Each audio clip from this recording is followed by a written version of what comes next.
There was once a little girl who was very pretty and delicate, but in summer she was forced to run about with bare feet. She was so poor, and in winter she wore very large wooden shoes, which made her little insteps quite red, and that looked so dangerous. In the middle of the village lived old Dame Shoemaker. She sat and sewed together, as well as she could, a little pair of shoes out of old red strips of cloth. They were very clumsy, but it was a kind thought. They were meant for the little girl. The little girl was called Karen. On the very day her mother was buried, Karen received the red shoes and wore them for the first time. They were certainly not intended for mourning, but she had no others, and with stockingless feet she followed the poor straw coffin in them. Suddenly a large old carriage drove up, and a large old lady sat in it. She looked at the little girl, felt compassion for her, and then said to the clergyman, "Here, give me the little girl, I will adopt her." And Karen believed all this happened on account of the red shoes, but the old lady thought they were horrible and they were burned. But Karen herself was cleanly and nicely dressed. She must learn to read and sew, and people said she was a nice little thing, but the looking-glass said, "Thou art more than nice, thou art beautiful." The queen once traveled through the land, and she had her little daughter with her. And this little daughter was a princess, and people streamed to the castle, and Karen was there also, and the little princess stood in her fine white dress in a window and let herself be stared at. She had neither a train nor a golden crown, but splendid red Morocco shoes. They were certainly far handsomer than those Dame Shoemaker had made for little Karen.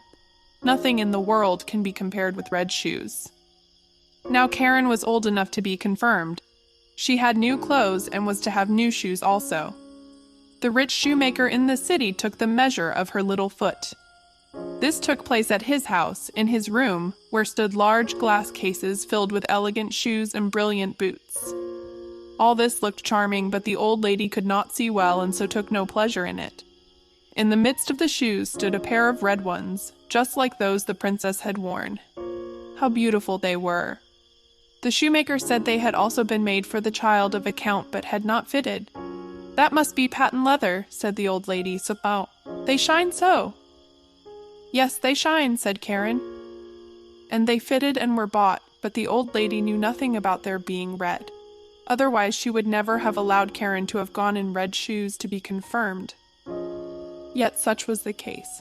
Everybody looked at her feet, and when she stepped through the chancel door on the church pavement, it seemed to her as if the old figures on the tombs, those portraits of old preachers and preachers' wives with stiff ruffs and long black dresses, fixed their eyes on her red shoes. And she thought only of them as the clergyman laid his hand upon her head and spoke of the holy baptism, of the covenant with God, and how she should be now a mature Christian. And the organ pealed so solemnly, the sweet children's voices sang, and the old music director sang. But Karen only thought of her red shoes. In the afternoon, the old lady heard from everyone that the shoes had been red, and she said that it was very wrong of Karen, that it was not at all becoming, and that in the future Karen should only go to church in black shoes, even when she should be older. The next Sunday there was the sacrament, and Karen looked at the black shoes, looked at the red ones, looked at them again, and put on the red shoes. The sun shone gloriously. Karen and the old lady walked along the path through the corn. It was rather dusty there. At the church door stood an old soldier with a crutch and a wonderfully long beard, which was more red than white. He bowed to the ground and asked the old lady whether he might dust her shoes. And Karen stretched out her little foot. "See, what beautiful dancing shoes," said the soldier. "Sit firm when you dance." And he put his hand out towards the soles. And the old lady gave the old soldier alms and went into the church with Karen. And all the people in the church looked at Karen's red shoes and all the pictures, and as Karen knelt before the altar and raised the cup to her lips, she only thought of the red shoes, and they seemed to swim in it. And she forgot to sing her psalm, and she forgot to pray, "Our Father in heaven." Now all the people went out of church, and the old lady got into her carriage. Karen raised her foot to get in after her when the old soldier said, "Look, what beautiful dancing shoes." And Karen could not help dancing a step or two, and when she began, her feet continued to dance. It was just as though the shoes had power over them. She danced around the church corner she could not leave off. The coachman was obliged to run after and catch hold of her, and he lifted her in the carriage, but her feet continued to dance so that she trod on the old lady dreadfully. At length she took the shoes off, and then her legs had peace. The shoes were placed in a closet at home, but Karen could not avoid looking at them. Now the old lady was sick, and it was said she could not recover. She must be nursed and waited upon, and there was no one whose duty it was so much as Karen's. But there was a great ball in the city, to which Karen was invited. She looked at the old lady who could not recover. She looked at the red shoes, and she thought there could be no sin in them. She put on the red shoes. She might do that also, she thought. But then she went to the ball and began to dance. When she wanted to dance to the right, the shoes would dance to the left, and when she wanted to dance up the room, the shoes danced back again, down the steps, into the street, and out of the city gate. She danced and was forced to dance straight out into the gloomy wood. Then it was suddenly lit up among the trees, and she fancied it must be the moon, for there was a face. But it was the old soldier with the red beard. He sat there, nodded his head, and said, "Look, what beautiful dancing shoes." Then she was terrified and wanted to fling off the red shoes, but they clung fast, and she pulled down her stockings, but the shoes seemed to have grown to her feet. And she danced, and she must dance over fields and meadows, in rain and sunshine, by night and day. But at night it was the most fearful. She danced over the churchyard, but the dead did not dance. They had something better to do than to dance. She wished to seat herself on a poor man's grave where the bitter tansy grew. But for her there was neither peace nor rest, and when she danced towards the open church door, she saw an angel standing there. He wore long white garments, he had wings that reached from his shoulders to the earth, his countenance was severe and grave, and in his hand he held a broad, glittering sword. "Dance shalt thou," said he, "dance in thy red shoes till thou art pale and cold, till thy skin shrivels up and thou art a skeleton. Dance thou from door to door, and where proud, vain children dwell, thou shalt knock that they may hear thee and tremble. Dance shalt thou." "Mercy," cried Karen. But she did not hear the angel's reply, for the shoes carried her through the gate into the fields, across roads and bridges, and she must keep dancing. One morning she danced past a door which she well knew. Within sounded a psalm, a coffin decked with flowers was borne forth. Then she knew that the old lady was dead, and felt that she was abandoned by all and condemned by the angel of God. She danced, and she was forced to dance through the gloomy night.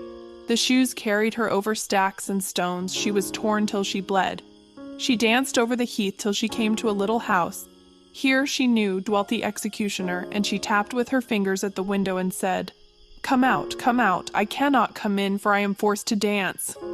And the executioner said, "Thou dost not know who I am, I fancy. I strike bad people's heads off, and I hear that my axe rings."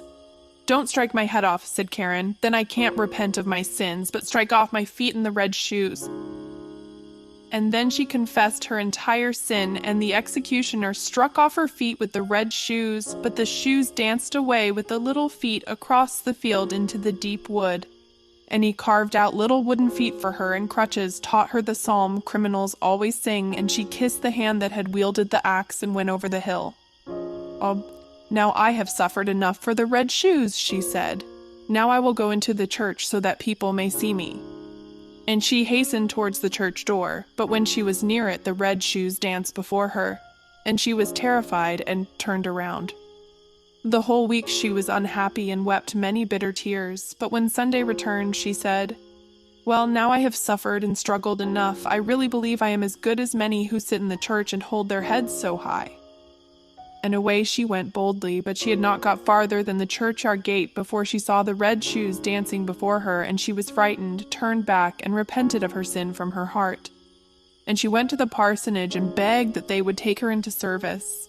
She would be very industrious, she said, and would do everything she could. She did not care about the wages, only she wished to have a home and be with good people. And the clergyman's wife was sorry for her and took her into service, and she was industrious and thoughtful. She sat still and listened when the clergyman read the Bible in the evenings. All the children thought a great deal of her, but when they spoke of dress, grandeur, and beauty, she shook her head. The following Sunday, when the family was going to church, they asked her whether she would not go with them, but she glanced sorrowfully with tears in her eyes at her crutches. The family went to hear the word of God, but she went alone into her little chamber. There was only room for a bed and a chair to stand in it, and here she sat down with her prayer book. While she read with a pious mind, the wind bore the strains of the organ towards her, and she raised her tearful countenance and said, "O God, help me!" And the sun shone so clearly, and straight before her stood the angel of God in white garments, the same she had seen that night at the church door. But he no longer carried the sharp sword, but in its stead a splendid green spray full of roses. And he touched the ceiling with the spray, and the ceiling rose so high, and where he had touched it there gleamed a golden star. And he touched the walls, and they widened out, and she saw the organ that was playing. She saw the old pictures of the preachers and the preachers' wives. The congregation sat in cushioned seats and sang out of their prayer books. The church itself had come to the poor girl in her narrow chamber, or else she had come into the church. She sat in the pew with the clergyman's family, and when they had ended the psalm and looked up, they nodded and said, "It is right that thou art come."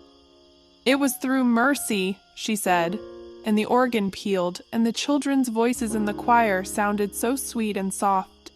The clear sunshine streamed so warmly through the window into the pew where Karen sat. Her heart was so full of sunshine, peace, and joy that it broke. Her soul flew on the sunshine to God, and no one asked after the red shoes.